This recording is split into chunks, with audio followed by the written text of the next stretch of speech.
For more than 100 years, the imposing spectacle of Dippy the Diplodocus has awed visitors to London's Natural History Museum.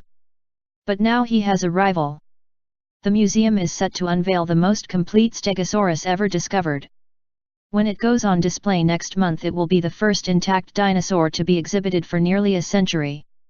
Most visitors do not realize that the museum's huge Diplodocus is a cast, presented by Scottish-born businessman Andrew Carnegie after Edward VII remarked how much he would like a Diplodocus for the animal galleries of the British Museum, now the Natural History Museum.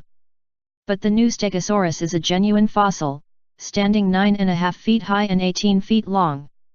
It was discovered in Wyoming 11 years ago, but was only recently sold at auction. Most dinosaurs cannot be removed from their country of origin, but the Stegosaurus was allowed to leave the US because it was found on private land.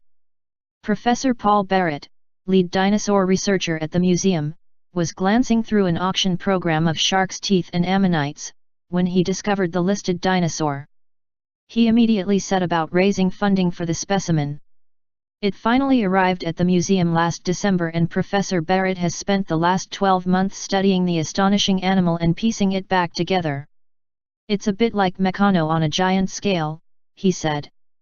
"All the pieces have to fit together in a way that would have allowed the animal to move. Stegosaurus is not the most dynamic of animal, so we have gone for an alert pose. It's looking at something intently. It might have just spotted a predator. Some people think they could rear up, but it's unlikely. Fossils of Stegosaurus are really rare. In the ground most look like roadkill, and the other examples in museums are mostly constructed from other materials. There isn't much left of the original animal. So to get hold of one in this condition is pretty extraordinary."